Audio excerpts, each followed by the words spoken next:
Welcome to DAR Tutors. Today, we're going to explore a fundamental concept in chemistry, the mole. This lesson is designed for IB Chemistry higher level students. We will address a key guiding question. How do we quantify matter on the atomic scale? This question lies at the heart of all quantitative chemistry. By the end of this video, you will be able to define the mole and the Avogadro constant, convert between mass, moles, and the number of particles, understand and use relative atomic and formula masses, and finally, balance chemical equations. Let's begin by defining the most important term, the mole. The mole, with the symbol mole, is the SI unit for the amount of substance. It's simply a way for chemists to count a very, very large number of particles. Think of it like other counting units we use every day. A pair means 2, a dozen means 12, and a ream of paper means 500 sheets. The mole is our counting unit for atoms and molecules. These particles are too small to count individually, so we use the mole to represent a specific large quantity of them. So what number does the mole represent? By definition, 1 mole of any substance contains exactly 6.022144076 times 10 to the power of 23 elementary entities of that substance. This immense number is called Avogadro's constant, symbolized by capital N with a subscript A. For most calculations in IB chemistry, we'll use a value of 6.02 times 10 to the power of 23. It's crucial to understand what we mean by elementary entities. Elementary entities are the particles being counted. They can be atoms, molecules, ions, or for ionic or network covalent compounds, they are called formula units, which represent the empirical formula of the substance. For instance, 1 mole of helium contains 6.02 times 10 to the power of 23 helium atoms. 1 mole of carbon dioxide contains 6.02 times 10 to the power of 23 CO2 molecules. And 1 mole of sodium chloride contains 6.02 times 10 to the power of 23 formula units.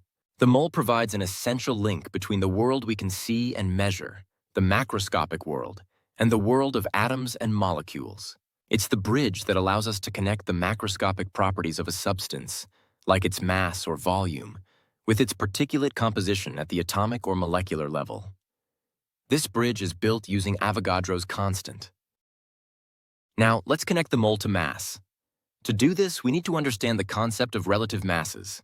The atomic mass unit, or AMU, is a standard unit used to compare the masses of atoms. The standard we use is 1/12 the mass of a single carbon-12 atom. Based on this, the relative atomic mass, symbolized A with a subscript R, is the average mass of atoms of an element compared to that standard. It is a weighted average that accounts for the different isotopes of the element and their natural abundances. For example, carbon exists as carbon-12 and carbon-13. Carbon-12 has a relative isotopic mass of 12 and makes up 98.89% of natural carbon. Carbon-13 has a relative isotopic mass of 13 and makes up the remaining 1.11%. The weighted average gives a relative atomic mass of 12.01. This calculation shows how the AR is derived. We multiply the relative isotopic mass of each isotope by its abundance and sum the results. Because it's a ratio, relative atomic mass has no units. We can extend this concept from single atoms to compounds. The relative formula mass, symbolized M with a subscript R, is the sum of the relative atomic masses of all atoms in the formula of a compound. This applies to both molecules and formula units of ionic compounds. Like AR, relative formula mass is a ratio and therefore has no units. Let's calculate the MR of water. The formula H2O tells us there are 2 hydrogen atoms and 1 oxygen atom. Looking at the periodic table, the AR of hydrogen is about 1.01 and for oxygen is 1600. So we have 2 times 1.01 plus 1 times 1600, which gives us a relative formula mass of 18.02 for water. Let's do one more example. Let's find the relative formula mass for aluminium sulfate, Al2SO4, 3. This looks more complicated, but the process is the same.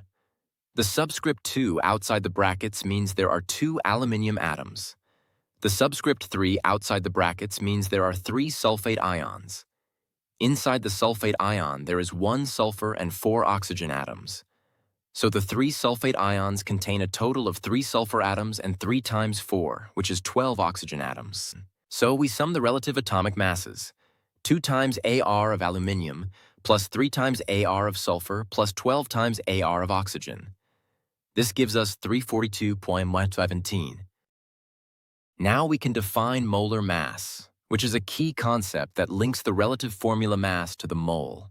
The molar mass, symbolized by a capital M, is simply the mass of 1 mole of a substance. Its units are grams per mole. A crucial fact to remember is that the numerical value of the molar mass of a substance is the same as its relative formula mass. The difference is the units. Relative formula mass is unitless, while molar mass is expressed in grams per mole. This provides a direct link between mass and the amount of substance in moles. Let's revisit our examples. The MR of water is 18.02. Therefore, its molar mass is 18.02 grams per mole. This means 18.02 grams of water is exactly 1 mole of water. Similarly, the MR of carbon dioxide is 44.01. So its molar mass is 44.01 grams per mole. 44.01 grams of CO2 is 1 mole of CO2. This relationship is the foundation for our first major calculation tool. This formula connects the amount of substance in moles, N, to the mass in grams, M, and the molar mass, M. By rearranging it, we can find any of the 3 quantities if we know the other 2.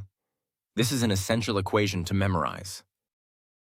Let's apply this formula with some worked examples. First, calculate the amount in moles of 5,400 grams of water. Here's the step-by-step solution. First, we need the molar mass of water. The molar mass of water is 18.02 grams per mole, which we calculated earlier. The mass is given as 5,400 grams. Now we use the formula N equals M over M. Substituting our values, we get 5,400 divided by 18.02. The result is 2.997 moles. Our final answer must have 4 significant figures, matching the precision of the mass. Let's work through another problem. This time, let's find the mass of 0.400 moles of calcium carbonate. Again, we start by determining the molar mass of calcium carbonate. AR for calcium is 40.08, for carbon is 12.01, and for oxygen is 1600. Adding these up, the molar mass is 100.9 grams per mole. We are given the amount in moles, 0.400 mole. We rearrange our formula to solve for mass. M equals N times M. We multiply 0.400 moles by 100.09 grams per mole. This gives us a mass of 40.036 grams. The amount in moles has 3 significant figures, so our final answer should also have 3. This gives us 40.0 grams. Now let's add the Avogadro constant to our calculations. We can think of this as a conversion process. We can't directly convert from mass to particles, but we can use moles as an intermediary step. The path is always, if you have mass, convert to moles using molar mass. If you have moles, you can convert to the number of particles using the Avogadro constant. This flowchart summarizes the process and is a very useful visual tool. So to go from mass to moles, we divide by the molar mass. To go from moles to particles, we multiply by the Avogadro constant. To go the other way, from particles to moles, we divide by Na, and from moles to mass, we multiply by M. Understanding this flowchart is key to solving many stoichiometry problems. Let's apply our flowchart to a complex problem. The problem asks for the number of carbon atoms in a given mass of propane. The strategy is to convert the mass of propane to moles of propane, then moles of propane to molecules of propane, and finally, molecules of propane to atoms of carbon. Step 1 is to find the moles of propane. The molar mass of propane, C2H8, is 44.11 grams per mole. We divide the given mass by this molar mass to get 0.5 dozen moles of propane. Step 2 is to find the number of propane molecules. We multiply the number of moles by Avogadro's constant. This gives us 3.01 times 10 to the power of 23 molecules of propane. Finally, step 3. From the formula C3H8, we know that each molecule of propane contains 3 carbon atoms. So we multiply the number of molecules by 3 to get the final answer, 9.03 times 10 to the power of 23 carbon atoms. We will now shift our focus to chemical equations and stoichiometry. Chemical equations are the language of chemistry. They provide key information, including the mole ratios of reactants and products. Stoichiometry is the area of chemistry that deals with the quantitative relationships between the amounts of reactants and products in a chemical reaction. It's the set of tools we use to predict how much of something will be consumed or produced. This is possible because in a chemical reaction, atoms are not created or destroyed, they are only rearranged. This is the law of conservation of mass. Therefore, the total mass of the products must always equal the total mass of the reactants. Because mass is conserved, atoms are also conserved. This means that a balanced chemical equation must have the same number of each type of atom on both the reactant and product sides. The coefficients, the large numbers in front of the formulas, tell us the mole ratios. In the synthesis of ammonia, 1 mole of nitrogen gas reacts with 3 moles of hydrogen gas to produce 2 moles of ammonia. These ratios are fundamental to all stoichiometric calculations. Balancing equations is a critical skill. The goal is to ensure the number of atoms of each element is the same on both sides of the equation. The only things we can change are the coefficients, the numbers in front of the formulas. We can never change the subscripts within a chemical formula. Let's work through the example of the hydrolysis of phosphorus V chloride. We start with the unbalanced equation. Notice that the chlorine atoms don't match. 5 on the left, 1 on the right. We balance chlorine first by placing a coefficient of 5 in front of HCl. Now let's count hydrogen and oxygen. On the right, we have 3 hydrogens from H3PO4 plus 5 hydrogens from HCl for a total of 8. For oxygen, we have 4. On the left, we only have 2 hydrogens and 1 oxygen in H2O. To get 8 hydrogens on the left, we need 4 water molecules. To get 4 oxygens, we also need 4 water molecules. This balances both elements simultaneously. Finally, we check phosphorus. We have 1 on the left in PCl5 and 1 on the right in H3PO4, so it is balanced.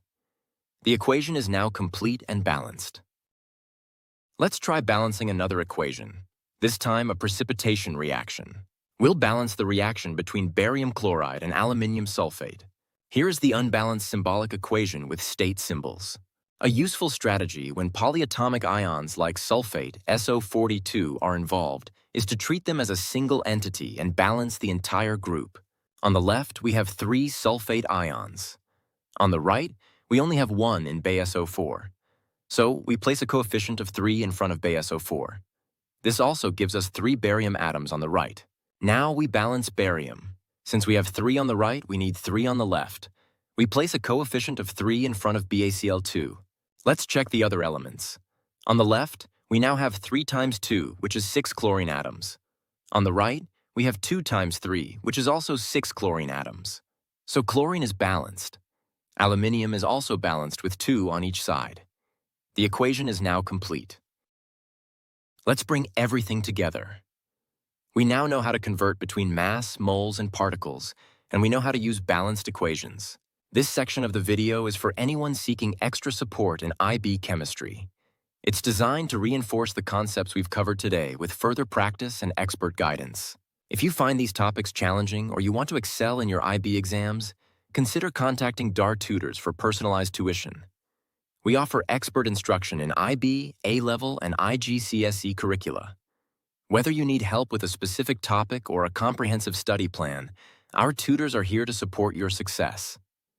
Visit our website or call us to find out how we can help you achieve your academic goals. Now let's continue with some IB-style practice questions to cement your understanding. Practice question 1 asks for the amount of ammonia in a specific number of molecules. Let's work through the solution. This is a direct conversion from particles to moles. We use the formula N equals the number of particles divided by Avogadro's constant. Substituting the values, we divide 3.01 times 10 to the power of 24 by 6.02 times 10 to the power of 23. This calculation simplifies to 30.1 divided by 6.02, which gives us exactly 5.00 moles of ammonia. Notice the precision, as the input number of molecules was given with 3 significant figures. Question 2 asks us to calculate the mass of a large number of water molecules. The solution requires two steps. We convert the number of molecules to moles, and then the moles to mass. First, we find the moles of water. We divide the number of molecules by Avogadro's constant. This gives us 1.99 moles. Next, we find the molar mass of water, which we know is 18.02 grams per mole. We multiply the moles by the molar mass. 199 moles times 18.02 grams per mole, which gives us 35.86 grams. The answer should have three significant figures, so the mass is 35.9 grams. Question 3 involves finding the total number of atoms in a given mass of glucose. This is similar to the propane example. We need to convert from mass to moles, moles to molecules, and then molecules to the total number of atoms. First, find the molar mass of glucose, which is 180.19 grams per mole. Then divide the mass, 90.5 grams, by this molar mass to get 0.5003 moles.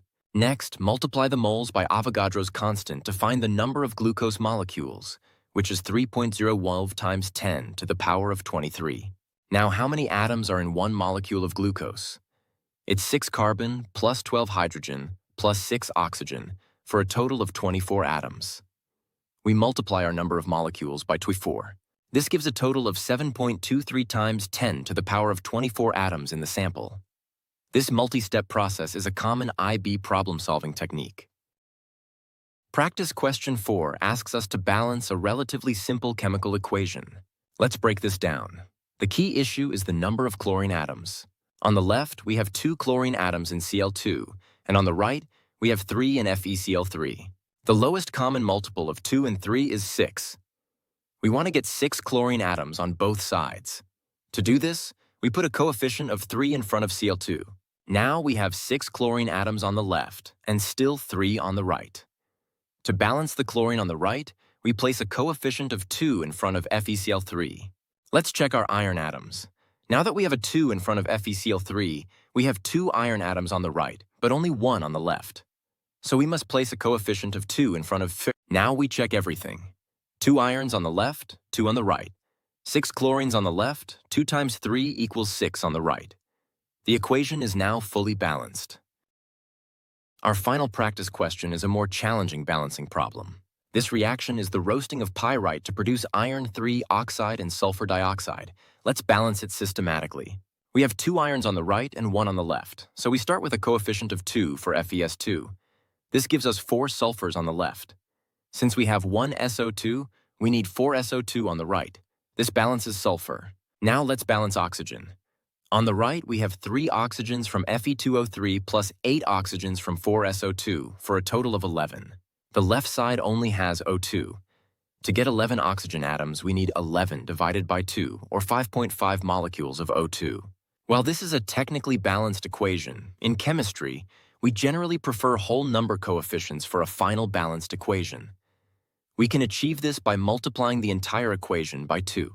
Multiplying through by 2 gives us 4 molecules of FeS2, 11 molecules of O2, 2 molecules of Fe2O3, and 8 molecules of SO2. This is our final balanced equation. Let's quickly review what we have learned today. We started by defining the mole as a counting unit and the Avogadro constant. We then learned how to calculate relative formula masses and molar masses. Using these, we developed our key conversion tool. N equals m over m. We practiced converting between mass, moles, and particles using Avogadro's constant. Finally, we learned that stoichiometry in chemical equations relies on the law of conservation of mass, and we practiced balancing equations. Mastering these concepts is absolutely essential for success in HL chemistry. I hope these explanations and examples have been helpful. Thank you for watching. A quick reminder. If you're looking for expert personalized tutoring in IB, A-Level, or IGCSE chemistry, look no further than DAR Tutors. Our experienced tutors can provide the targeted support you need to excel. Visit our website or call us today to connect with a qualified tutor.